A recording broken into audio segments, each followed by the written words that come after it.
Hey everyone, welcome to another session of Black and a Mom Instagram live series. I am excited to be hosting. This is our last session of the live series before we go into the the in-person experience next weekend in Edmonton. If you live in Edmonton, you definitely want to be a part of our Black and a Mom in-person experience, and I'm looking forward to connecting with all the Black moms, and as we're going to be celebrating Black motherhood. But I'm excited that you're here, and we are going to get started with the Black and a Mom Instagram live series right away.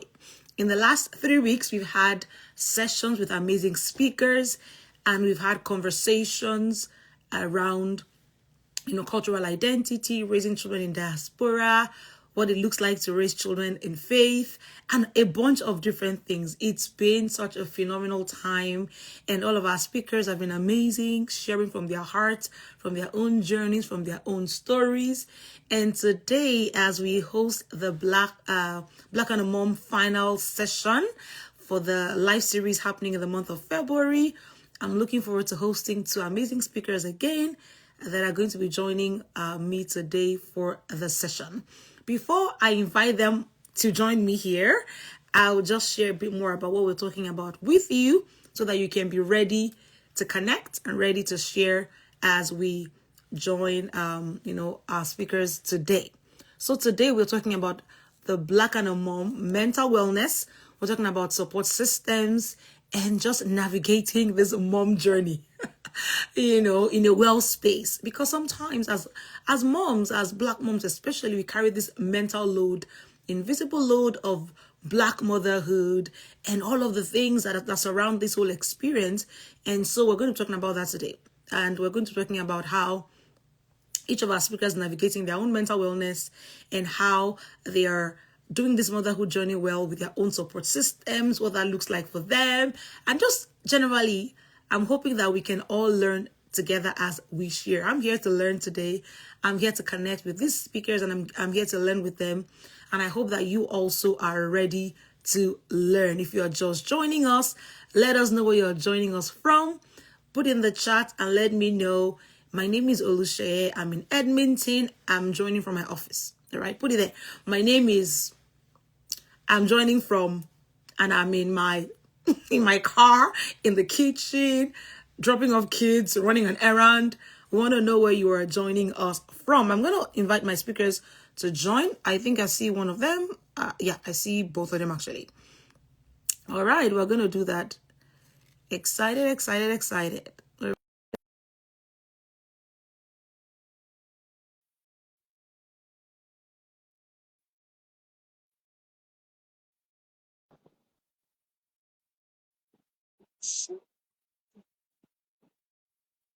There we are. Hey. I was like, what happened? Hello, Super Mom. Hi, how are you?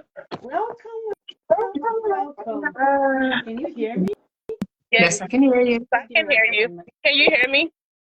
Yes. Yeah, awesome. I think I'm back. Hi. Hello, sis. Hey, How are you doing? I'm great. How are you? You look like you're on a beach somewhere. Tell me the secrets of where you are, because the sky is blue. Everything is looking good. Look, I'm actually driving back home from Oklahoma, so I was looking for a hotel to stop by so that it's quiet and I can do the live because I'm on the road. And I saw a casino, so I decided to pull over. Okay. And I'm going to be doing my life from here. I That didn't is go to actually the pretty casino, cool. though. I just stopped by to do this so that way I can focus. But yeah, that's where I'm at. Amazing. Okay, that's amazing. Dayo, how Yeah. are you doing? Hello. How are you? Hello. I see Ruth. Hey, everybody. Welcome. Hey, Candy Kid. I see my sister. Hi, ladies. Amazing. Welcome, everyone. Dayo, how are you? I'm doing well. I am trying to understand these internet streets because I've never done a live before. So for some reason, if I'm struggling, it's because I can't see something. But Yes. If It's you see fine. us and you hear us, you are good. Yes. That's all you need to do. Just see us and hear us. That's all. You're good. So I can't see you, but I can hear you. So I'm You like, can't see me? no, How? I don't know what. Can you see Lola? no. You can't see Oh, either of Yeah. us. Yeah. Do you mind if I come back in? Yes, please do so. Oh, yeah. Okay. Please go ahead I and do mean, that. and Daya, maybe Amazing. your camera is flipped up the other way because that's what I had to do. I was in my cup and I'm like, oh, I need to click and you know, Yeah, hey, there's no maybe. shame in my game. That's the truth. Exactly. Okay.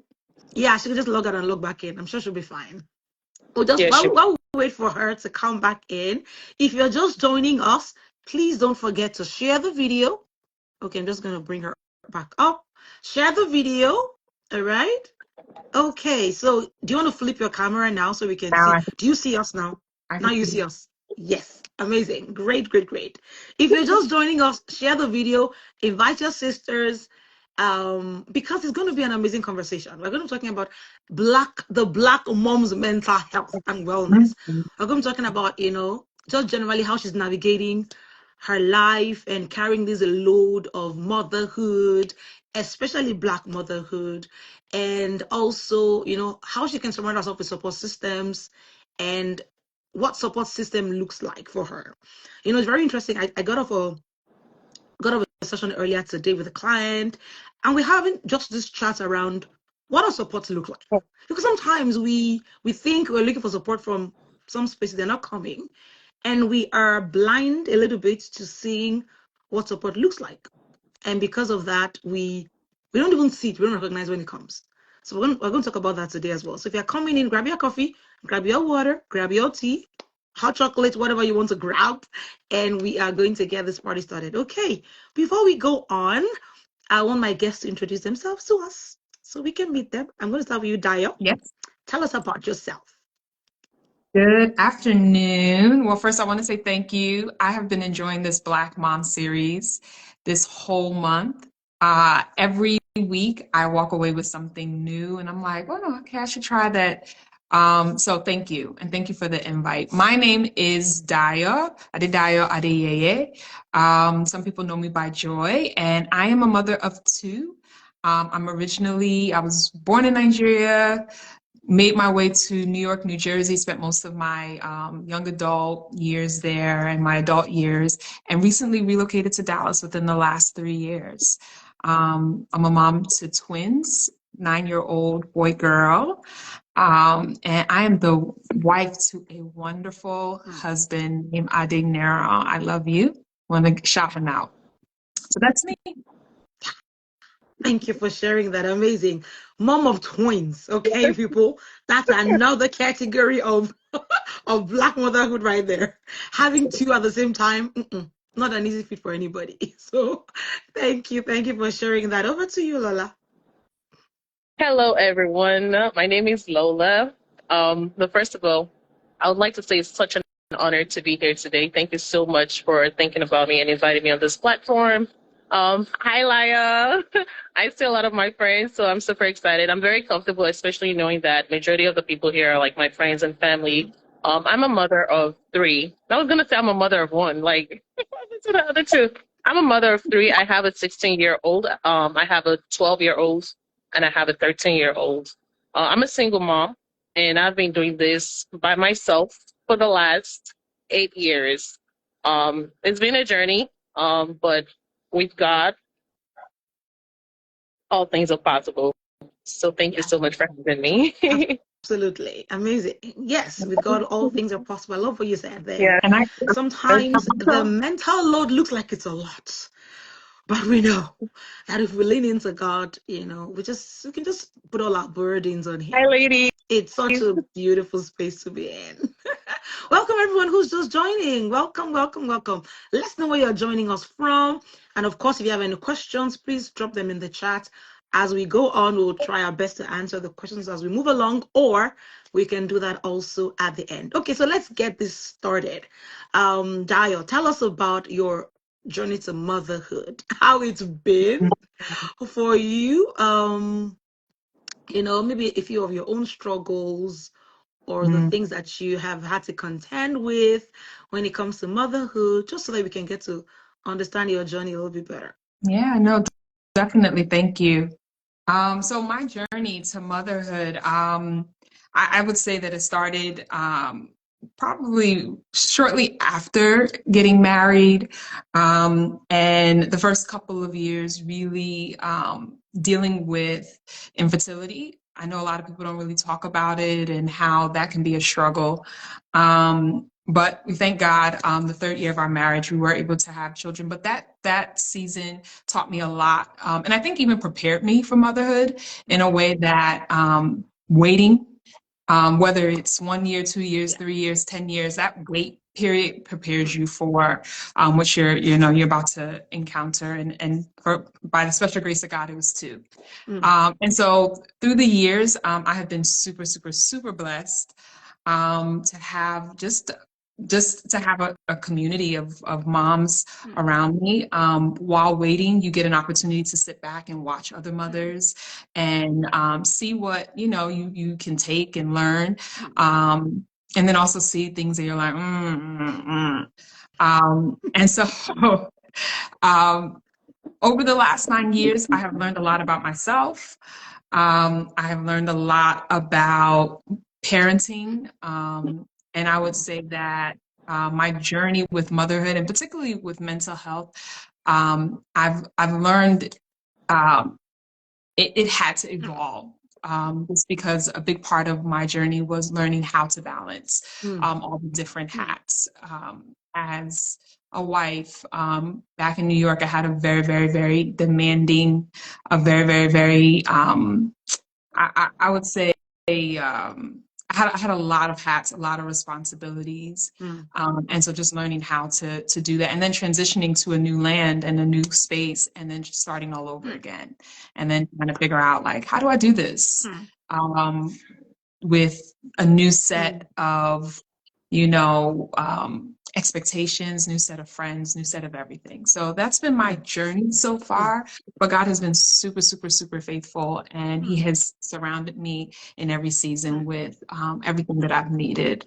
So that's me in a nutshell. Wow. Thank you for sharing that. And I think that part of motherhood that a lot of people don't talk about is the infertility part. The part where you're a mother in potential form, but you don't see the reality yet. And you're like, how long is it going to take? What is it going to look like? And so it's still, motherhood is still part of the mental load that we carry. Just the expectations that other people have of us, like, what's happening? Why don't you have a baby yet? Blah, blah, blah. All those things are there, and it's part of the mental load. So if you're a mom watching this and you are struggling through that season yourself, or someone who's struggling through that season, just a good time to kind of acknowledge that as well, as part of the mental load. Because sometimes we think motherhood starts when you have the physical babies in your hands, but it starts way longer before than, even as a young person. They expect you're the girl, you should behave a certain way, just because you're the girl. Those things, they are there, and it's part of the load that we all carry. So thank you for sharing that. Okay, well, over to you. Your journey to motherhood, has it been for you? My journey to motherhood has been amazing. Nothing short of amazing, if you would ask me. But one thing I'm so thankful for is I didn't do it alone. A lot of people think I did it alone, but I really honestly didn't do it alone. I kind of started super early, earlier than most people would. I think I had my first child at 22. It's an amazing ex-husband. I think it kind of made my journey very smooth, because I tell people this all the time. Honestly, it was very present. He was very present to his capability. I think the only thing I remember doing at that time was carrying pregnancy, but everything else he provided, he helped. It was a very smooth journey for me. Not only that, I had my family in town. My sister lived not too far away, and I had my kids back to back. So my journey was just a little bit, I had no clue what I was doing, by the way. But yes, I didn't have any idea of what I was doing. But all I knew was that I had support. Every time, I remember when my daughter was like 18 months, I was already pregnant for the second one. My sister used to live like an hour away. She lives in Dallas now, thankfully. But even when the kids were younger, she would drive every Friday to come pick up the kids, to help me with them. I'm very open to people helping me, right? I need to change my IG name because it still says Super Mommy, and I really want us to take that name out. I made people stop calling me that. A lot of people used to call me Super Mommy, and that's just because I felt like I could do everything by myself. But I think as I grew older, I tend to know that, like, you look, I mean, you have kids, but you also have to take care of yourself.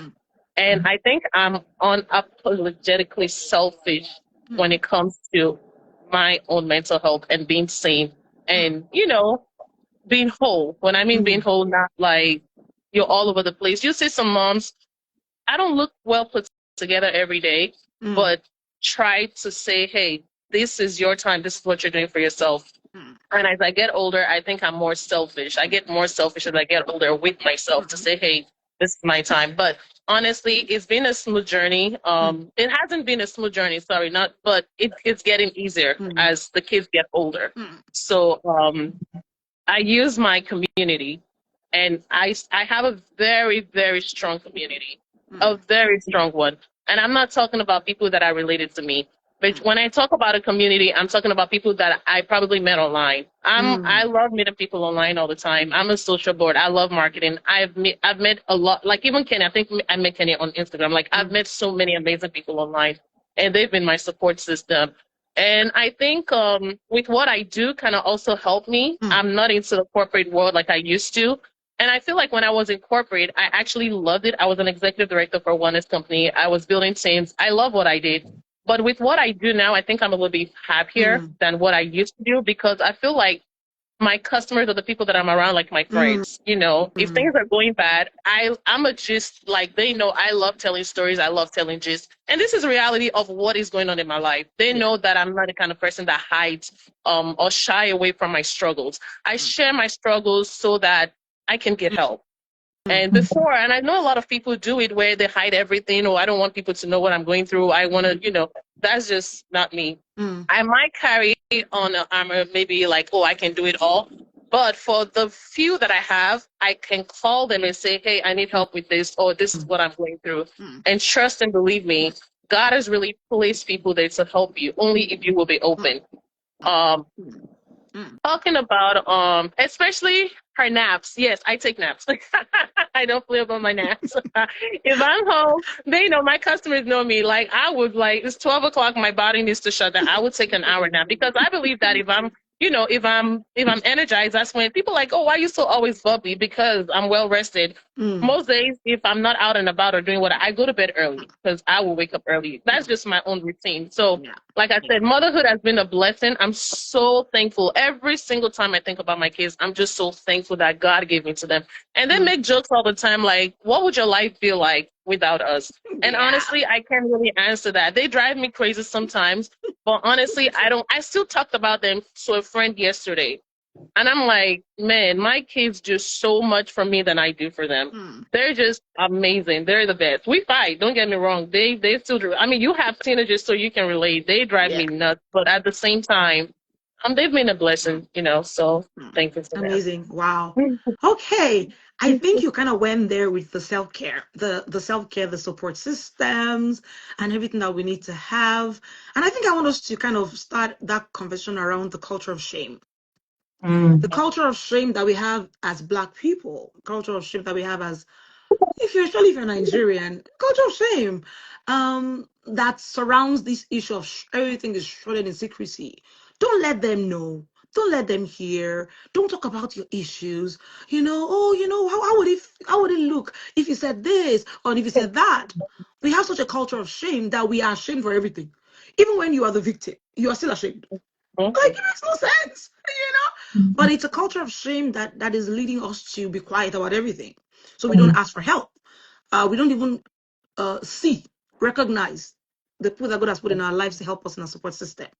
Let's talk about that for a little bit. Daya, what has been your experience when it comes to, mental wellness, just being able to speak out and taking help from the people that are around you? Yeah. No, that's so important. So one thing I will say is that I try to keep myself surrounded by people who don't gatekeep. and that are very straightforward and transparent. I know Lala's one of my peeps in Dallas, and she is a wonderful mom, and she don't sugarcoat anything. And I tend to be that way, and I like to surround myself with people that are like that. As a mother, it's so important to have other mothers that are transparent about where they're at. So like, if you are struggling with something or your child is struggling with something, you can say, okay, my child is not doing as well as they should be in math. What are you doing? Do you have a tutor? Do you have a this? Or my daughter's or my son is doing that. Or, I realize it's so important to just be surrounded with other sisters, other moms that are not afraid to share like what their struggles are, what their struggles were. Because a lot of times the answer is right in the midst of us. So, Yes. My experience, I mean, I feel like in New York, I had a really, really strong group within my church, where I had mothers that were a little bit ahead of where I was. They had children a little bit older, so I got to see them kind of go through certain stages. And I was able to kind of watch just that transition and really learn a lot and ask questions. And then being here, like having mothers that look like me, it's been a blessing. Kenny, who is my neighbor who turned sister, our daughters are in the same class. Like, if I had a struggle with the teacher, I would say, is your daughter dealing? And then being able to kind of like tackle it together. It's been such a blessing to have that. And then also the last thing I will say is that I'm realizing more and more and more that my children need to hear what I'm saying from somebody else. Yes. And so if I do not keep other mothers around me that will correct and speak to my child or encourage or, they're going to hear me and they're going to be like, oh, okay, mom's just saying that. Whatever. But then if Auntie Lola, Auntie Lola is fashionable. I like Auntie Lola. Auntie Lola said that I can wear lip gloss. My lip gloss is, or no, you shouldn't wear nails. Nails is not yet. It's coming. Whatever it is that we're talking about, like it just affirms, to have that community and examples that can speak life into our children. So so good. I love it. You said several things in that conversation. First of all, you talk about the fact that having people around you who are not gatekeepers, they don't gatekeep their own struggles, so they also don't gatekeep solutions that they found, right? Yeah. Very important. Because sometimes just see people, especially, social media, they always have all this group of people around them, and they are still suffering in silence.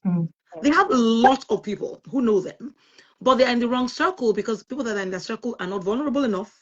They don't share what they're going through. And of course, you can't get solution from those kind of people because you feel like, oh, something's wrong with me if I share mine, right? Those kinds of people. You talk talking about other mentors for your children who are not you. It's such a big deal right there. Because sometimes we think of it as, oh, someone to help me drop my kids off at school.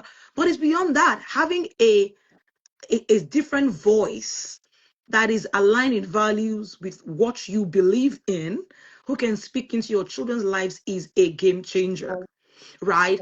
It's such a big deal because your support system sometimes is not like someone who's helping you pick your kids up, and being able to recognize who different people in your lives will represent for you. So, for example, somebody's helping you with your kids. That's beautiful. They may not be the ones that your children look up to as mentors. The person that your child look up to as a mentor may not be the one who picks your kids from school. The one who's able to give your children food when if they are hungry, who you can call and say, please help me buy a grocery. That person may not be the one who's speaking into your child's life. So recognizing everybody for their strengths and knowing what each person is able to offer you is a big deal. You're not angry at someone who can be your child's mentor and then you cancel them from your life because they can't pick your kids from school. Like, you have to be able to recognize what each person represents for your life and how they can be a support system to you. Yeah. Big deal. You mentioned that as well. And so, all this chat around mental wellness, I find to be closely related to having the right kinds of people around you. Because sometimes we struggle with the things that are happening with us because we just don't know where to go for help. Sometimes your support system could be your therapist. Your support system could be your pastor in church. It could be someone in your Bible study group. It just looks different for different people. And our ability to recognize what it looks like will go a long way, so that we don't get into resentment towards people who are there with us and are truly want to support us, but maybe not in the way we expect them to support us. Yeah, so good. I love it. Okay, Lola, tell us about your just this. You said you take naps during the day. It takes a certain kind of mindset to do that, right? And the mindset is a mindset of leaning into working out of a place of rest, where you're like, you know what? I'm just going to take a nap. Everything else can wait. Everything else can wait. I'll take a nap. And when I wake back up, we'll continue from where we stopped. So tell me, what is going on in your mind around mental wellness, around support, around, all those things that are good for you to be able to actually truly take a rest? Yeah. Tell me about it. So taking a rest is something that I've actually cultivated, and I started doing this a while back, maybe over 10 years ago. Like, for those who have known me longer than 10 years, attests that I'm a very big fan of taking naps. And the reason is because I feel like I have a very busy day. And as most moms do, we all have a busy day or go straight, pick up the children, do this, do that, do that. So I believe that if you have kids that are already of school age and they're going away for those 8 hours, you better utilize those 8 hours, right? Especially, like, let's say you work from home, or if you don't work from home or whatever. I don't know how, corporate, if you work a corporate job, you probably won't have the opportunity to take a nap. But for me, one thing that I keep yearning for, and I think I am still yearning for, I don't think I'm really there yet, because I can't really say hands-on, I have 100% passive income, is to have time freedom. I believe when you have time freedom, it just depends on how you can gauge it. Money is good, but for me, I love time freedom. Being able to do what I want to do when I want to do it, and not being tied down into a particular situation, a particular space. That's just for me. I believe when I have time freedom, I can get to do what I enjoy doing at my own time when I want to do it. So the naps help me a lot. And what it does is that it helps, because most of my mornings start really early, like super early. Most days, some days I'm up at 3, at 4, some days at 2, just depending on what. I try to go to bed every day at 8:30, if possible. 8:30, I want to be sleeping. There's some days that I'm still outside, maybe partying or hanging out with friends, but most days I want to be, able to sleep. I believe rest is very, very important. And it's very hard and very difficult to say that as a woman. Your husband will probably look at you like, you're always sleeping. Are you, even the society will frown at that. You're always sleeping. And I believe rest is needed, especially for women. It helps you reset. It helps you, when you wake up from a nap, you can say, okay, I've done and that's how I talk, or half of my day. And then I can start the second half of my day. My day is always divided into two, never one, because I believe there are two sides of the day. When I wake up, I can say, okay, now the kids are coming back from school. I can receive them, I don't cook for anyone now, but when I used to cook for them, I can make lunch for them. They're ready to be received and stuff like that. I'm not really too big at homework. They do all those things themselves. So rest is needed. And I think a lot of moms struggle from getting the rest that they need, honestly. And when I see some moms sometimes, and I can even say maybe my younger self, let's talk to my younger self now.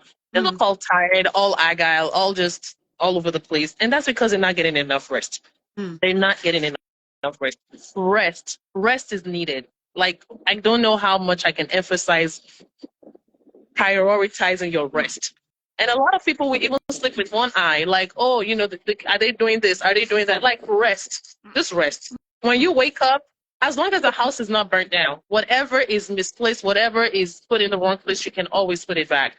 So for me, rest is something that I really hold dearly. Like, I must rest, even if it's 30, even if it's I try to do an hour, but if I can squeeze in 20 minutes, that's more than good enough for me. So in our community, like I said, people frown on it like, oh, she's lazy, she's sleeping. And sometimes I do think of it that way. So for those who don't know, I shut my store down. I've been home for about 2 months and some now. And when I tell you, like, look, your girl is glowing, okay? I've been sleeping and resting. And I told someone, I woke up from my nap one day and I'm like, is it that you don't have an ambition or you're not chasing anything else in life? I'm like, girlfriend, rest. And that's just because I feel like, where are we rushing to? Let's be real. Like, where are you? What are you chasing? What's chasing you and where are you rushing to? Honestly, I feel like life is so precious. Mm. Stop, smell the flowers, take care of yourself, and Yes. rest. Honestly, because I tell people all the time, yes, we all have goals. I have goals in Mm. life. There are goals, like little small goals or bigger goals, Mm. whatever you want to attain, whatever you want to Mm. achieve. But at the end of the day, you only have one life to live. Yes. And you don't. I look. My daughter told me the other day. She was like, "Oh, you're close to 40. You're getting old." And literally, yes, I feel like, oh my gosh, in the next 10 years, I might not be able to do these things that I'm doing right now. So Mm. guess what? Mm. We might as well slow down. Yes. And you have enough time in the day. 24 hours is enough time in the day. Mm. Enough time for you to like really prioritize everything that you have to do and Mm. just to make sure. I don't know how else to say this to moms, but rest is needed. So good.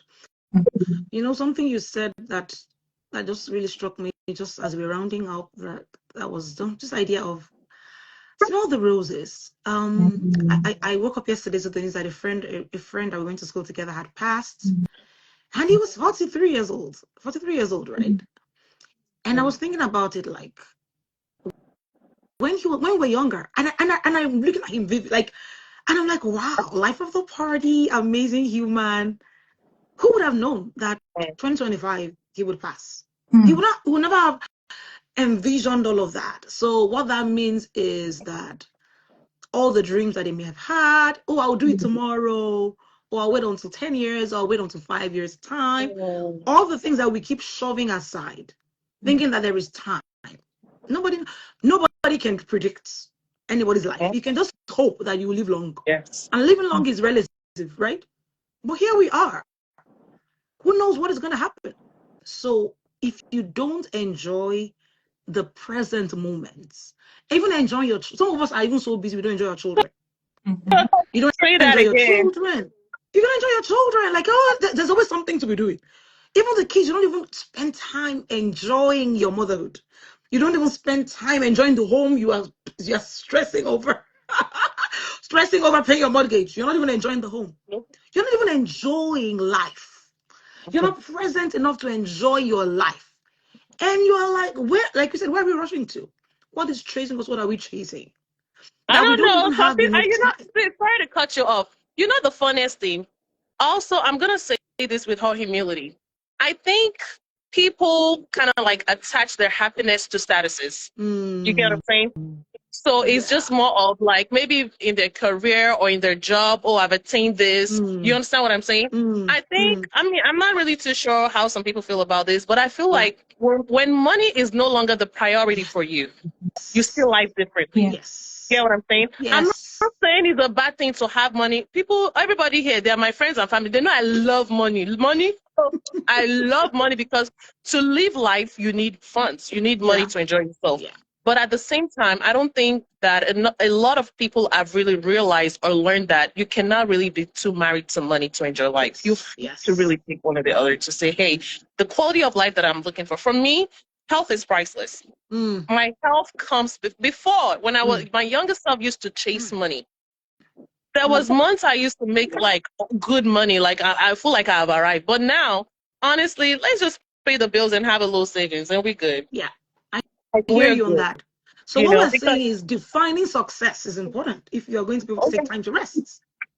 What does success look like for me, Dayo? Let's talk about this. Like, what is it looking like for you? You know, the idea of just leaning into rest, leaning into just taking care of yourself as a mom, and just this idea of I'm here to enjoy my life. You know, what are the things that you do particularly to safeguard yourself from the daily stress and the burnout, and I'm just going to keep going, and not lean into to really enjoy yourself? Yeah. What's that looking like for you? No, that's a really good question. And just in preparation for this conversation, I had to ask myself, like, how do I safeguard my mental health? And I realized that growing up, my mother helped me to establish what this looked like. My mother is, her name is Tutu, and her name so she embodies her name. Like she is like her personality, And she very early on, she showed me like, where are you rushing to? You okay, you have to be somewhere. I'm like, Mom, we have to go, we're gonna be late. And she's like, listen, if I rush and I get into a car accident, we'll be sitting here instead of getting to our destination. Let me take my time, let me get to where I need to get to, and I'll be fine. Or she would show me when I'm looking for something, I would tear up the house and then I would calm down, look, and I would see the thing is right there. And when you go through those experiences a couple of times and then you realize like being cool, being calm, being collective, that type of like mental space is a choice. Yes. You make it and you go and you move from there. And so my mother Yes. showed me that from a very young age. And I didn't pick it up at first, but now, if anybody knows me, I tend to have a calmer demeanor because I learned that from my mother. And so it's like it's a protective mechanism that I have within myself that helps me. But then on top of that, I think that the other thing that I also really, really, really work towards is to like create quiet space. I realize that the world we live in is very noisy. And sometimes you could have a full day off. You could be at home and not rest at all. Yes. And I had to learn like what rest really looked like and what do I need to do in order to like really enter into rest. Yes. So that means shutting off my phone. That means not necessarily doing certain things. Maybe like I like taking a walk, getting some time away from the kids where I'm not hearing mom, mom, mom, mom, mom, mom, mom, mom, mom, or honey, honey, honey, honey, honey, honey, honey, honey, or dio, dio, dio, dio, dio, you know, like just literally going for a walk for like 10, 15, 20 minutes. Learning how to incorporate that in little increments. It doesn't have to be all the time, maybe once a week, you know, here and there, but like allowing it to be quiet. Because in that quiet space, there's so much peace, there's so much rest, and then it's a reset to now to be able to download and be like, okay, what am I like? What do I actually really need to be focused on right now in this season? Yes. And so those are some of the things that I've done over the years that have helped me to really again choose my peace, and then also to safeguard and to create a quiet space. You know, particularly just prayer time, like quiet time. Like we talk so much, but we don't actually sit to listen because it's so noisy. So those are just a couple of things that I would say. I think I want to talk about that quiet. You know, there's something you said about your mom that really struck me. Sometimes we're just always in a hurry. Always in a hurry. Either you're rushing somewhere or rushing from somewhere. And it's become a culture of rushing all the time. Always rushing, never enough time to do things. Because we feel like there's something like Lola was saying earlier. Like when your perspective shifts about certain things, you know what? Now maybe because I'm getting older, I'm just like, what? And I'm a go-getter. Like I am that girl who I do my work and I do it quickly, right? I do my work. I don't waste time. But I'm also learning that, you know what? If it doesn't get done, it's okay. We'll do it tomorrow. Like, because if I don't want to live a rushed life, I don't want that to be the signature of my life. I don't want that to be the culture of my lifestyle. I want to live from a place of rest, leaning into rest as my default setting, right? Even the things that I'm doing my work, but I'm not doing it from a place of, oh, if I don't get it done today, the world is going to collapse. No, it will not collapse. I'm not God. He's holding it in his hands, right? That whole idea that we feel that, oh, if I don't get it done today, then something's going to, it is not true. Someone was saying in the comments earlier and saying, even if your house is untidy, go to bed. Like, sleep. When you wake up, you will tidy it up. Considering the fact that even if you tidy it up today, tomorrow, it will still be the same way. So if that is the case, tidying up your home is not the ultimate thing in life. All right, you will do it when you wake up. Take that nap, and I love it. Like say your mom, calm demeanor. There's a thing about demeanor. How you want your life to be. Your operating system is peace, is rest, is leaning into quiet, solitude, silence. Because the world is too noisy. Sometimes you don't even know which ones are your thoughts and which ones are the thoughts of other people that you've heard so much It's become part of your life. Yeah. And you don't know until you actually lean into quiet. Okay, I'm just going to go for a walk. Let me even know who is speaking. Is it me? Or is it my neighbor's children? Because sometimes the thoughts we think belong to us, the ideas we think belong to us, the idea that I have to hustle and make it, I have to blow in 2025. Whose idea is it? Is it yours? Or is it your neighbor's? Or is it your friend's idea? Or is it the idea of a random person you saw on the road who was driving a car and it triggered you into, wow, wow, wow.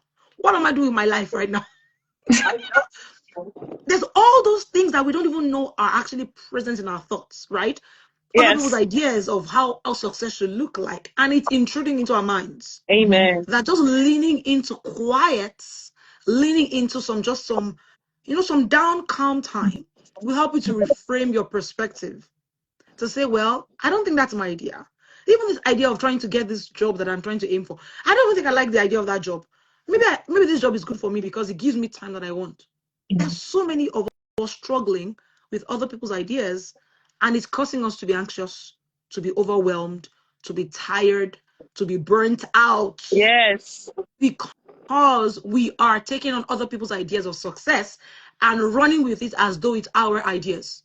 Your natural self does not even like that thing. Amen. The only reason you like it is because your friend has it. Yep. You don't even like it. It's not even your lifestyle. Nope. But you've heard other people so much that it has become your voice now. Yep. So that quiet you mentioned is a big deal.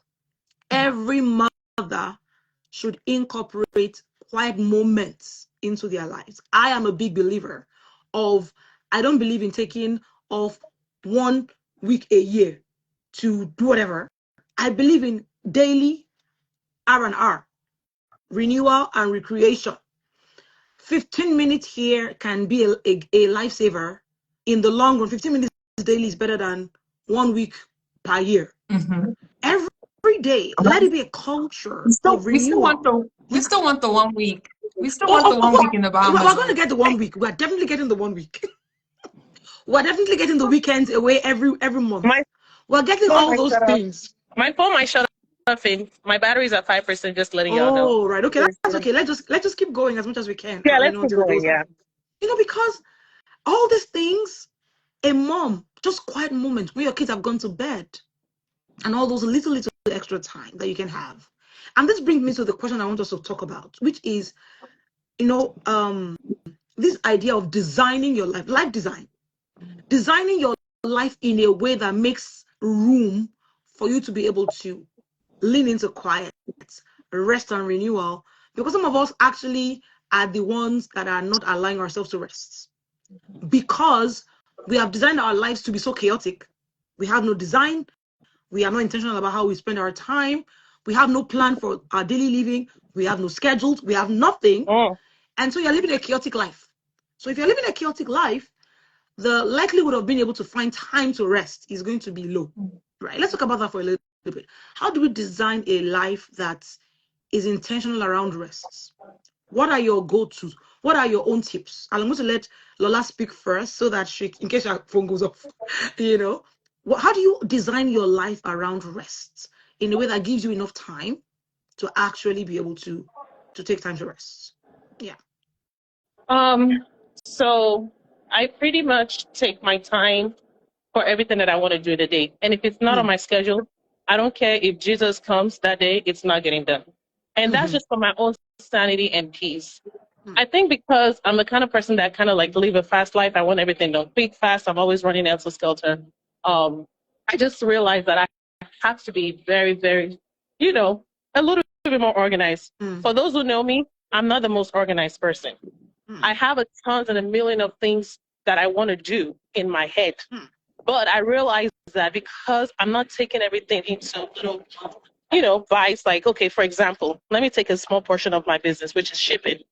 Before, I used to want to satisfy everybody to say, hey, super mom is and I can ship out. Now, even if you like until tomorrow, if my goal is to ship out 10 packages that day, the 10 people that I already wrote down the night before, those are the people getting their packages shipped out. Not because the other 99 or 90 do not matter. Every single one matters. And my customers know me enough to know that I love everyone, right? But I just want to do it for my own sanity. When I book my kids' vision appointment, I do 2 kids or 1 child a day. Like last week, I took the first 2, and the second day I took 1. The doctor was like, "Oh, can you just bring all 3 in?" I said no, because my first and my last don't get too much along, especially when it comes to talking to them. I cannot mentally. I cannot handle that. So I want to do what I can handle. What my capability is what I want to take on for myself. I don't want to take on more than I can chew. So I took the first 2 that gets along, and the last one took her the following day. She's the oldest one, and I love to do that because I get to talk to her on our way there. The conversation that I don't want to have around the other younger ones, we can talk about it, we can laugh, like, hey, yo, this, and then, it's just like a me and her time. So I love to do things like that. So, like I said, just take 2-3 things a day. And sometimes my friend will say, that's all you're doing for today. And sometimes I have a very good friend that say, oh, what is your schedule like tomorrow? And I only say 2 things. That's what you're doing all day? Yeah, that's all I'm doing a day. You can choose to do 20 things. I choose to do just 2 things today, and that's it. The rest of the day belongs to me. I will gallivant. I will go window shopping. I will go play tennis. I will do whatever I want to do. But those 2 things that I already have on my list, I'm going to go in my car to charge my car. So I mean my phone. So those 2 things that I already put on my list that will be done, best believe that's it. And people always say that, look at me like maybe I have a lot of time on my hands. It's not that. I just choose what is important that day to do, and that's all I'm doing. Anything else, I'm sorry, it's not getting done. And I hear you. It's about priorities, prioritizing what is important in your season. Some people have a billion things, and they don't stop to think, maybe if I did this one, it will actually make a difference in the other spaces. Sometimes you need to just know which one is the one that if you do, it will make a huge difference across everywhere else. Knowing that this is priority for you and focusing on it is more beneficial than trying to do everything and then you do them half. You don't get them done well. You burn out on the way as you're moving along, and everything else just goes down the window because you didn't prioritize that time well. I believe in priorities. It's not everything you do. You don't give equal weight to everything at the same time. Giving the right amount of weight to something in a certain season is that's prioritizing. That's prioritizing. Saying this is important for today, and I'm going to get it done. That's what I want to do. And honestly, this idea of feeling that, like you said earlier, I think it was Lola that mentioned earlier about how some of us have attached our identity to our status.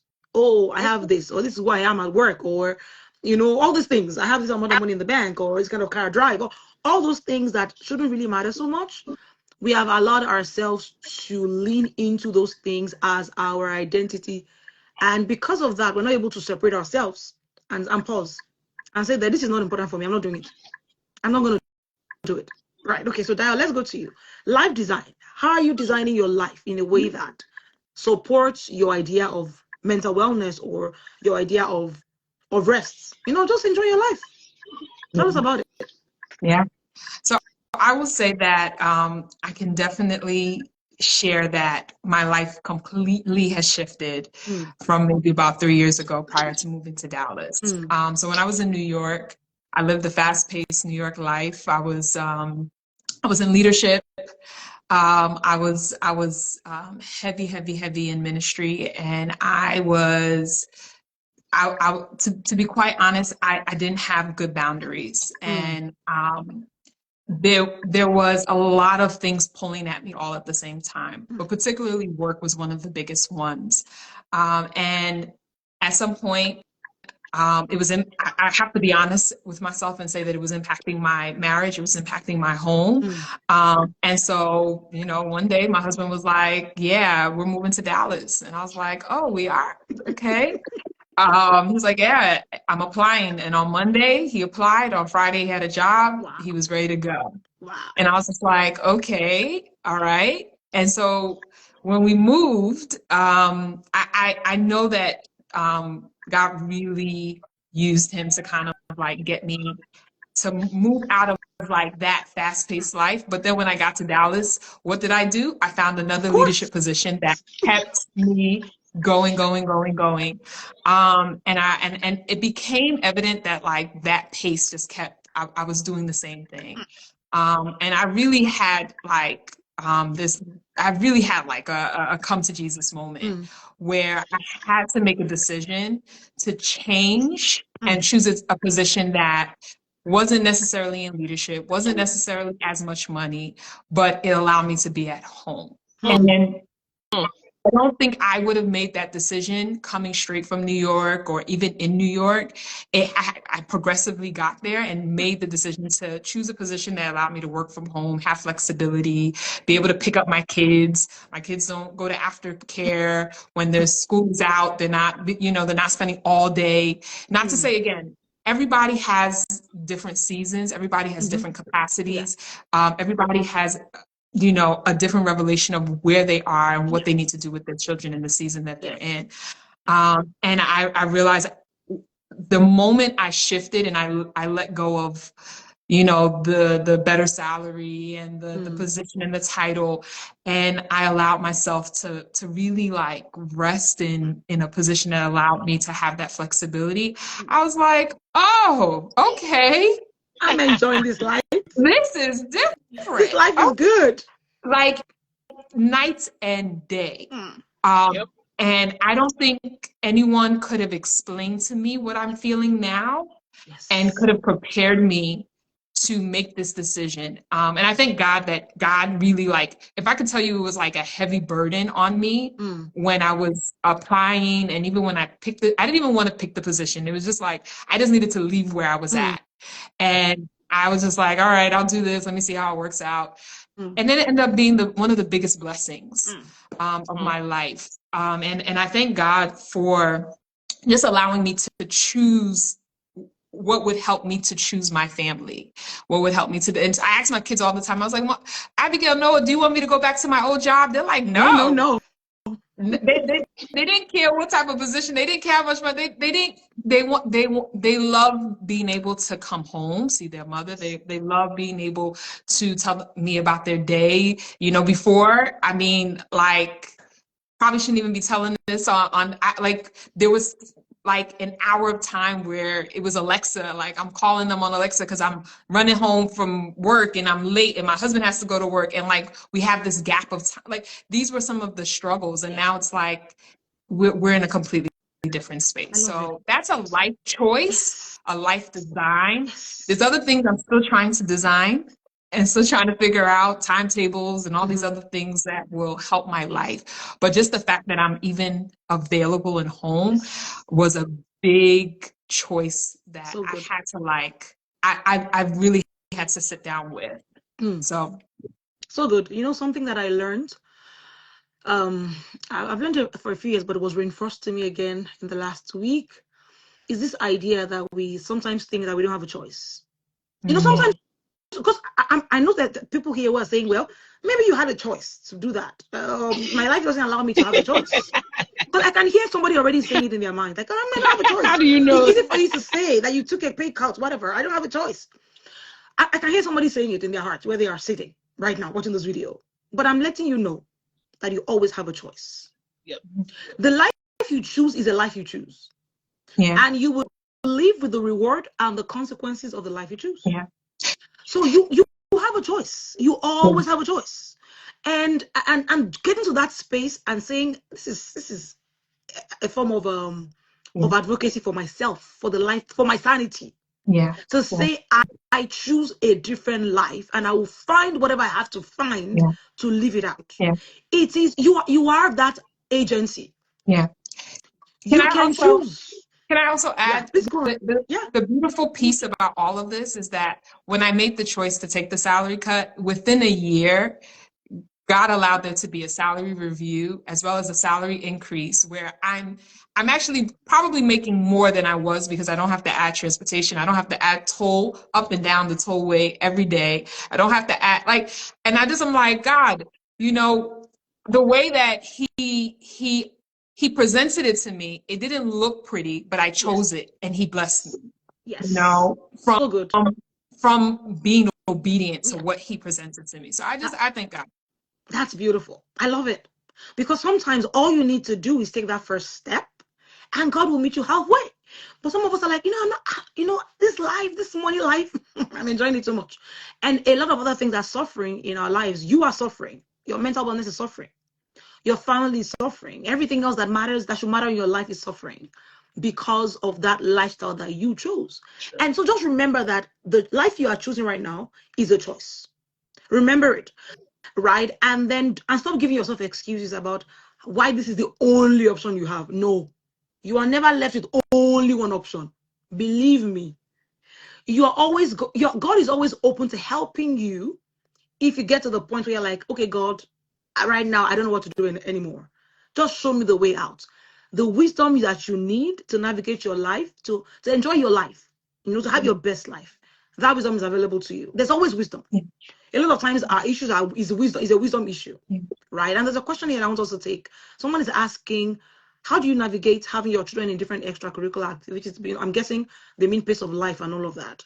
And I would like to take that question and answer it because it's about life design. And life design in the sense of you first of all decide what is important to you as a family before you add on any activities onto your schedule. So what that means is, if it is important for you guys to have dinner together at 8 p.m. every day, believe me, extracurricular activities as your kids get older makes that life impossible, right? Makes it impossible. Just no it and no peace. When I used to have my kids, my son was in soccer. Every single day of the week we were in soccer. And then we had the girls having other things that they're doing. So dinner together as a family, if that is your priority, it can't happen. Just no. Right? So the point I'm trying to make is that you decide what is important to your family, first of all. I mean, I'm not saying that, of course, I spend a lot of time with my children. So we spend a lot of time in other ways. But I'm saying, look at your non-negotiables as a family, first of all, and then ask yourself, in what way does this activity we're signing up for impact on our non-negotiables? And then decide, is it worth it before you put it on your schedule? It's great to try out new things. It's great to check things out and all of that. But ask yourself those questions first of all, and then decide how you want to navigate it. I have a friend who doesn't allow our kids to do more than one activity per season.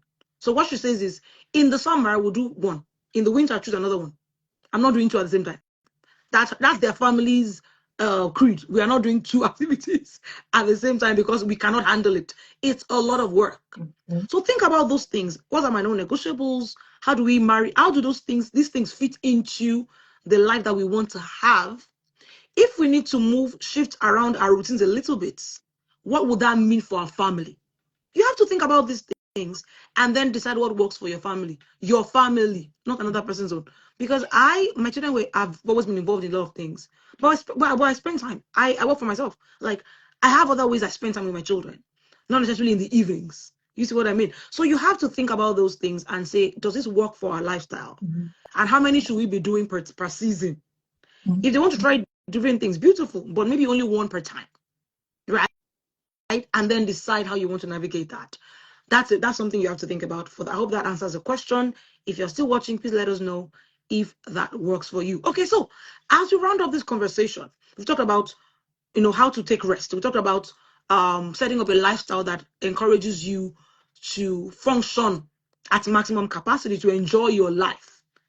Because sometimes we forget that part. Enjoy your life. And I want us to talk about, maybe you have a resource, a platform, a group of people, something you want to leave with people that are listening to say, this has helped me as a person in terms of maybe a resource, maybe a wisdom. There's a certain way you have navigated your life that you feel like you haven't spoken about it yet, and somebody needs to hear it, and maybe it will bless them as they navigate their own journey. For me, for example, it will be just this, what I just talked about now, which is, I always know what I want. This is what I want, and I'm not budging from what I want. And I would pattern everything else around what I want. If it doesn't fit into what I like, what I want my family to look like, then we're not doing it, right? And that's my own wisdom for anybody who wants to hear. But Dayo, let's go to you. What is your wisdom? Mm. Um, I would say just it's really important to have a good community. So important. Um, in New York, I had a great community. Here in Dallas, I have a great community. At first, it was a little challenging. I will be honest, coming to a new space, place, and then trying to build.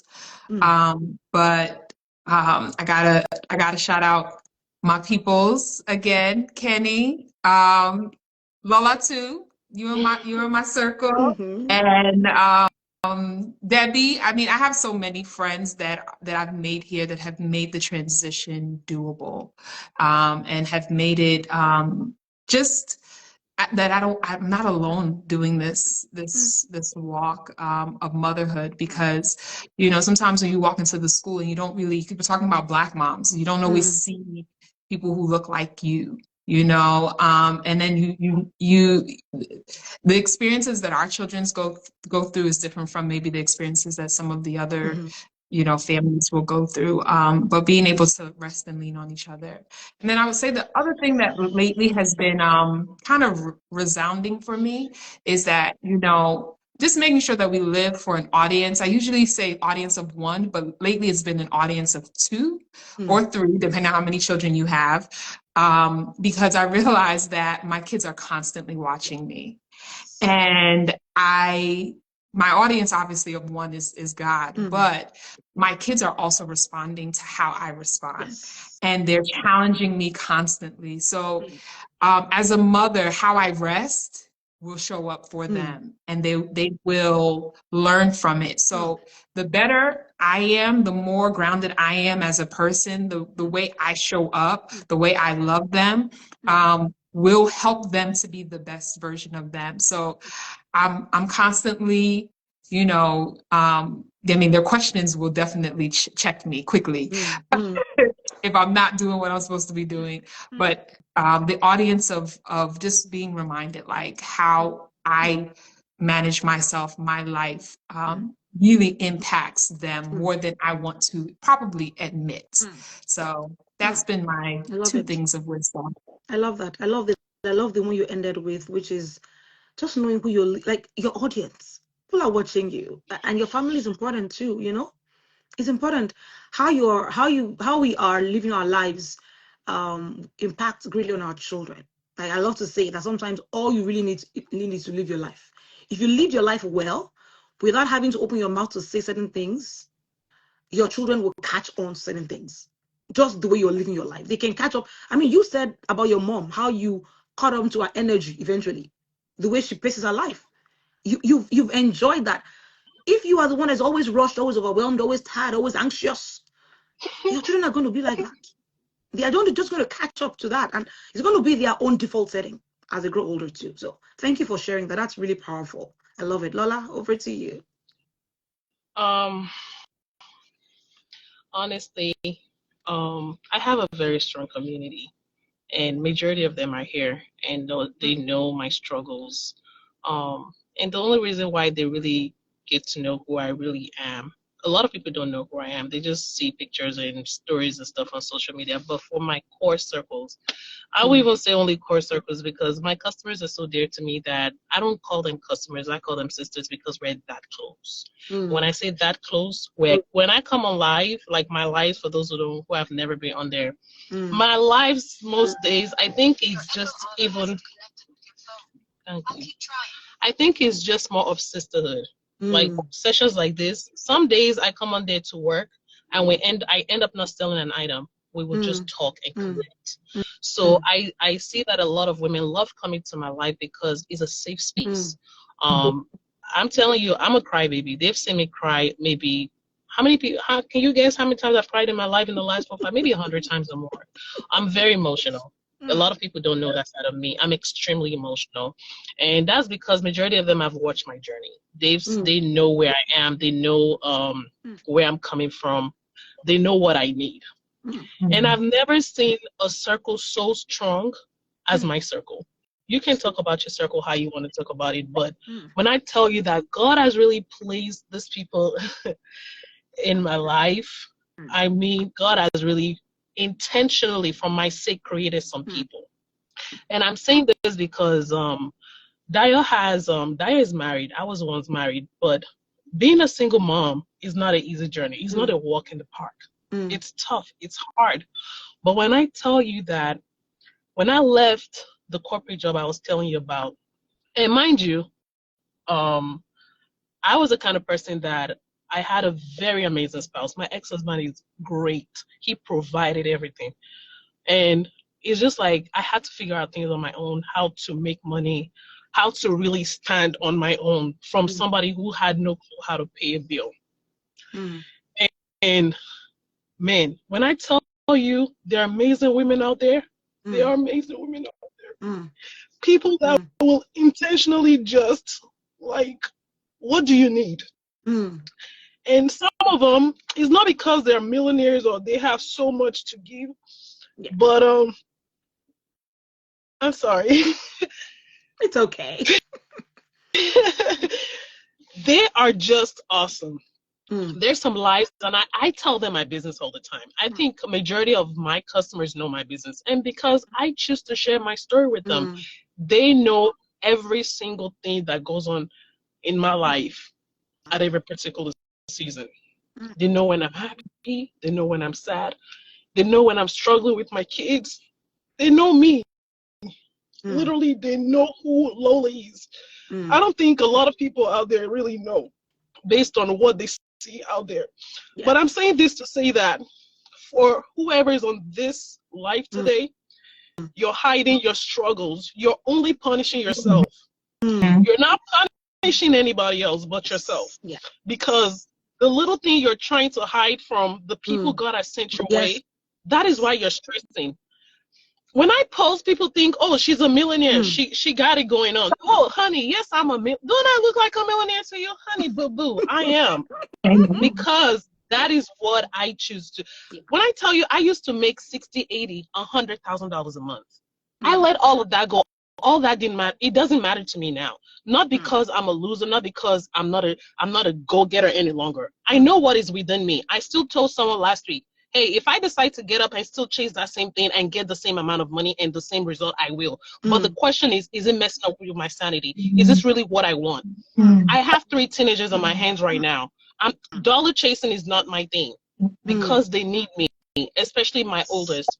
For those who really knew what we went through last year was very tough for my first one because it was a 9th grade in high school and behavior and all these things came up. She's toning down, she's calming down now. But what I'm saying is that these things takes time and it takes intentionality to be there, to be a present mom, to say, hey, that's not the direction we're going. This is the direction I want us to go. And it takes a lot of love. You have to really be patient with them, especially teenagers, because they're not hearing what you want them to hear. And I have amazing ladies. I have June that will randomly call the kids and be like, let me talk to Ayo. Girlfriend, what happened? You know, last year Ayo told me one day she was so mad at me and my sister. Ayo is amazing. When I tell you she's an amazing soul, this child said she was going to pull my ponytail, all different kind of stuff. But we understood that, your girl, it's a journey. And that's why I celebrate my kids the way I do, because I know what we struggle with like every single day. I know what the struggle is. I know where we are. I know what we've been through. But what I'm trying to get at is use the people God has placed in your life. I have some friends. I'm not a pastor or a pastor missus. Randomly, they'll come in my spirit and I'll just call them. Hey, I'm calling to check up on you. I know something is wrong. There's no need to say, maybe I don't know. I know something is wrong with them. And I will just say, hey, Shegun, I'm calling to check in with you. How are you? How are the kids and stuff? And I'm not saying you have to open up to tell me what's going on. Oh, everything is fine. I'm laughing like everything is fine. Okay, no problem. If I come to your mind and you call me, Shaya, if you say, hey, Lola, how is it?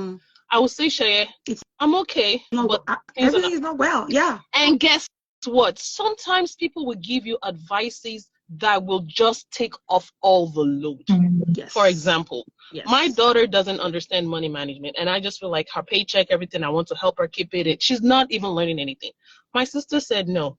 Every time she gets paid now, we split her check. And she gets it. And I'm like, how did you get her to do that? 20% will automatically go to my sister. She has a checking and savings account. My sister said, give her the card. Give her the login to that account. Okay, the remaining 80% goes into this account. She will save another 20% to another. You understand? Like, and she's managing it well. But before I was trying to micromanage her because I was scared that, she will not understand. Let them breathe. They will give you peace. So and some days I call them, and in the days they want to drive me crazy, I will call them. I'll say, come, please, today. I don't want to be bothered. Oh, Mom, this is, especially my son, everything is important. Oh, Mom, this is important. I say, I don't care how important it is. Today, I don't want to hear it, and I don't want to entertain it. Maybe tomorrow, or maybe you can come back in the nighttime, maybe. And I do that now consistently, and I do that very happily because I'm not going to let you drive me nuts or crazy. I'm not a crazy person. And you know what? As mothers, when we don't slow down to voice these things, I tell my kids how I'm feeling. Yes. Before I used to think, will they understand? They will understand, though. They have to understand. Because at the end of the day, they will think you're the crazy one. I tell them, no, wait. Right now, this is how I'm feeling. I will tell you. You want to give me stress? No, Mr. I have to give you some stress now. Let's divide it up. Let's divide it up. Take some stress, I take some stress. And especially my daughter, she's always over. You just have to learn them. You have to explain to them. You have to teach them. You have to know that. But one thing I'm trying to say is you have a community. You're never alone. When people see my kids and they'll say, I met your child somewhere and they're so well behaved. In my mind, I'm like, you don't even know what it has taken for this child to be this way that they've been. A lot of prayers, a lot of I'm not the most patient person. As I get older, I'm learning how to be patient. I mean, thankfully, they're at the stage where they don't need me as much. I still think they need me more now, but like, I don't have to do much for them. But at the end of the day, I didn't do it, but I didn't do it alone. I can't even take all the credit. My sister has been my rock, like helping me with kids, giving advices. And sometimes, we just don't know what we have. You will be posting this, I'm overwhelmed, I'm this. I'm like, who is overwhelming you? Nobody but yourself. Ask for help. What's the worst thing you're going to get? A no?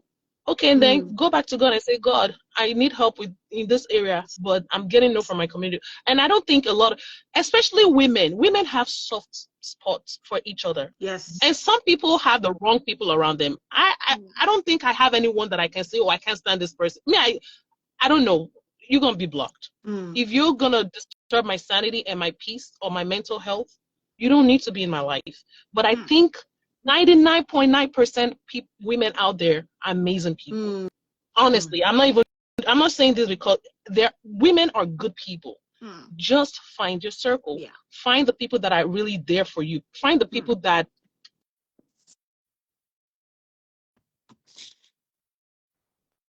I think we're losing you. Yeah, I was going to say that. Is she hanging? No. This thing is frozen. Yeah, it's frozen. Because she's on the road. Okay, we'll wait for her to come back in. While we're waiting for her, if you've watched this today and you're like, I have questions, I'm overwhelmed, I'm stressed, I don't know what to do, please feel free to send a DM, send a message. Don't, what I think the point of all I was saying is how it is that, there's a circle that God has made for you. You just have to find that circle. Yeah. And I think it's a big deal for us to get into that space. Find your own circle. There's someone out there who can support you. God didn't create you to be alone. There are people who are very happy to help you carry the load, lighten the burden for you. Just ask God to show you where they are. And so you can harness that community power. It's a big deal. I have my community. I have people that have supported me, different people. And it's information. I'll go, please tell me, what do you think? What do you need? Right. Sometimes that's all you really need to do. So don't be shy to ask for help. If you need support, feel free to send us a message. We're here to support you. This is our Families Are Rising, our mom community. That's what we do. Okay? We want to support each other. Just send us a message. There's something for you here. There's a way that we can help you and support you through the journeys that you are, going through the struggles that you're having. Because I know for sure that mental wellness, the mental load that we carry is real. Is real. But there's a way to lighten the load for you. All right, everybody. Thank you, everyone, for joining. Thank you, Dio. Thank you. I'm sorry that we lost Lola, but she's really shared a few things that have been very beneficial as well. And everyone who's watching, God bless you. And if you're in Edmonton, we want to see you in our Black and a Mom in-person experience. It's happening on Saturday, March 8th. And send us a DM if you want to know how to get a ticket to get in there, or just check our page. The link is also there. God bless you. Come to And I will see Canada. you soon. I'm coming. Yes, come. We're waiting for you. Take care, everyone. God bless you all. And bye-bye. Bye. Bye. Bye.